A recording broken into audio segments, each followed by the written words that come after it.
Fatherland videos. Tonight we have Uncle Remus folktale. Tonight's folktale is going to talk about the indigenous Negro and involve some of the brothers and sisters culture dealing with Daddy Jack. So I hope you enjoyed tonight's folktale reading.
Tonight's folktale is coming from The Complete Tales of Uncle Remus by Joel Chandler Harris.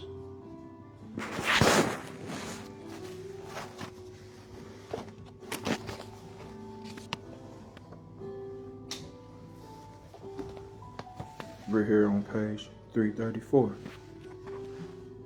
The origin of the ocean.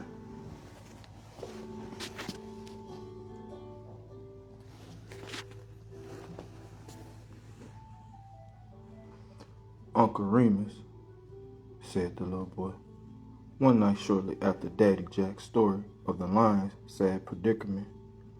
Mama says there are no lions in Georgia, nor anywhere in the whole country.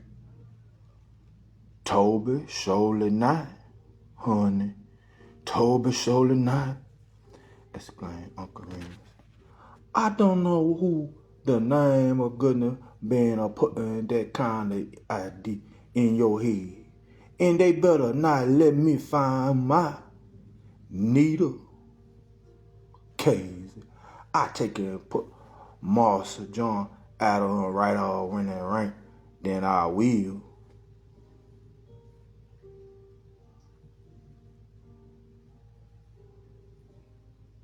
Well, you know Daddy Jack said that Brother Rabbit met the lion coming down the road. Bless your soul, honey. That's where he crossed the water where old man Jack took and come from. And it mighty long time ago at that, his away off yon lots further than Fergin and yet, where all is on one side of the water. And the lions and most all the other savage creatures. They on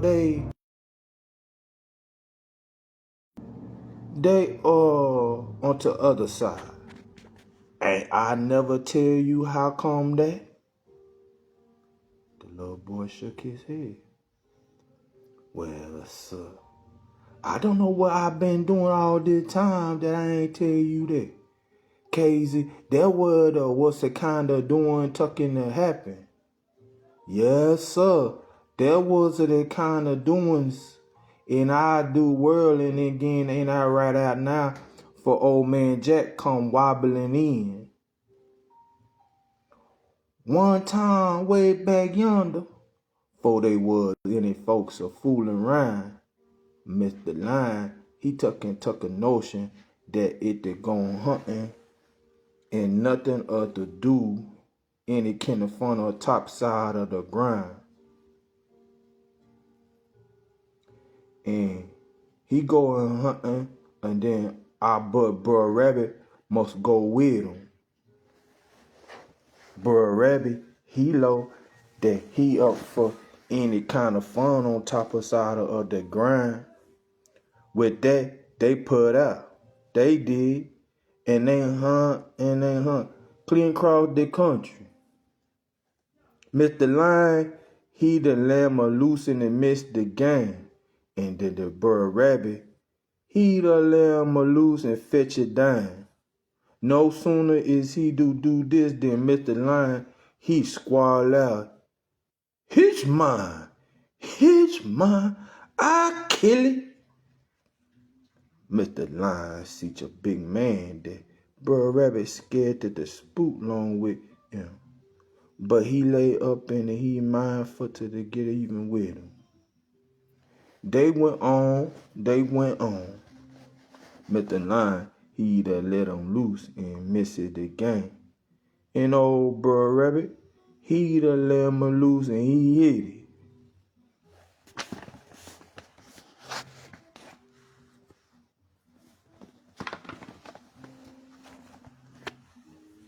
And Mr. Lion, he took a whirl in the claim. They hunt all day long, and when night come, they seek you for ways from home they had to camp out. They went on, they did, till they come to a creek. And when they come to that, they tuck and scrape away their trash and build them a fire on that bank and cook their supper. After supper, they sat up and they told tales. They did. And Bird Rabbit, he tuck and brag about what a good hunter Mr. Lion is. And Mr. Lion, he leaned back on his yellow and he feel mighty bigoted. By and by, when they eyelids get sort of heavy, Bird Rabbit, he up and low.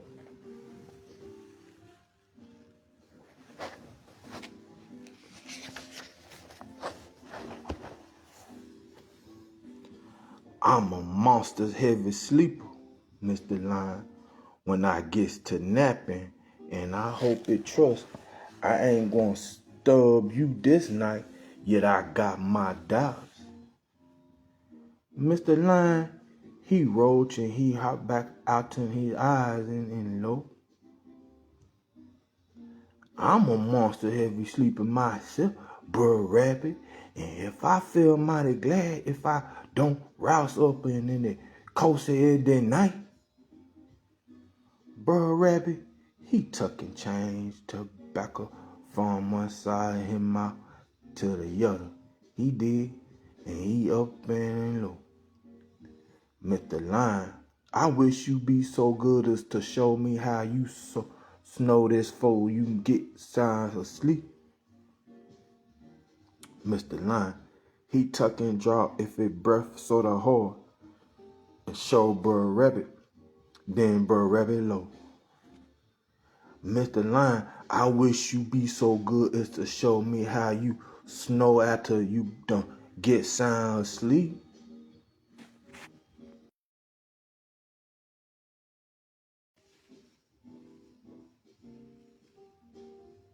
Mr. Lion, he tucking his breath and he even time he sucking his breath. It sounded like a whole passer of mules when they went after Fowler. Bird Rabbit looked astonished. He rolled his eye and low. I hear you tell you a mighty big man, Mr. Lion, and you surely is. Mr. Lion, he hold his head one side and tried to look shame, but all that the same he ain't feel shame. By and by, He shouted, I ain't going to the north. Then he lay down and stretched himself out. And he twirled long for he gone to snow like he snow when he ain't sleeping sound. But Rabbit, he laid up. He ain't saying nothing. He laid up with one ear itself and one eye open. He laid up, he did, and by and by, Mr. Lion get to snow like he snowing when he gone fast to sleep. When old bro Rabbit hear this, he get up from there and sprinkle himself with the cold ashes round from the fire. And then he took a fling on the whole pass of the hot embers on Mr. Lion. Mr. Lion, he jump up, he did, and asked, who done that? And Bro Rabbit, he laid there and kicked it, yeah, waited, bend my foot, and holler, oh! Mr. Lion see the ashes on Bro Rabbit, and he don't know what to think. He look all around, but he ain't seeing nothing. He drop his head and he listen, but he ain't hear nothing. Then he lay down, getting to drop off to sleep. After a while, when he gone to snow like he done before, Bro Rabbit, he jump up and sprinkle some more coal ashes on himself and fling that hot embers on Mr. Lion. Mr. Lion jump up, he did, he holler, there you is again! Bro Rabbit, he kicking squalling low. You ought to be ashamed yourself, Mr. Lion, for to be trying to burn me up. Mr. Lion hold up his hands and this vibes taint him. Bro Rabbit, he looked the sort of jobless. But he ain't saying nothing. By and by, he holler out, Fee-wee, I smell rags a burning. Mr. Lion, he sort of flinched. He did and low. Tain't no rag, Bro Rabbit. Here's my hair a singeing. They look all around. They did. But they ain't seen nothing, nobody. Bro Rabbit, he say he gonna do some tall watching next time. Casey, he about to catch somebody what been playing them kind of pranks on him. With that, Mr. Lion lay down again and twine long before he dropped to sleep. Well, then, continued Uncle Remus, taking a long breath. Dave, same kind of doing tucking happen. The cold ashes fall on Bro Rabbit, and he the hot apple fall on Mr. Lion. By the time Mr. Lion jump up, Bro Rabbit holler out, I see them, Mr. Lion. I see them. I see the way they come from across that creek. They most surely did.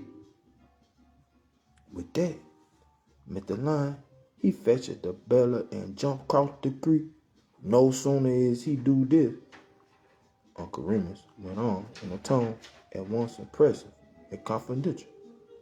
No sooner as he do this, then Bro Rabbit cut the string with the bank together, and he lo and behold, that they was.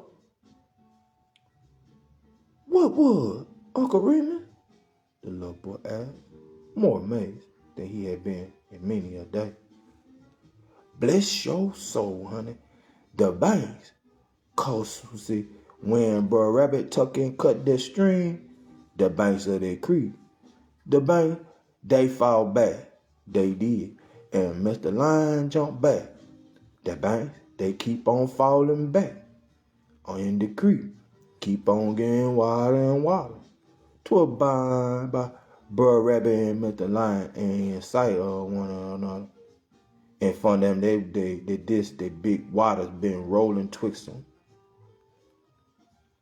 But, Uncle Remus, how could the banks of a creek be tied up with a string? I ain't asked on that, honey. And therefore, you have to take you get 'em. Next time the telltale come around, I'll up and ask him. And if you ain't too far off, I'll wear you and send you up, and then you can go and see for yourself. But 'tain't scarcely worth your feeling to blame me, honey.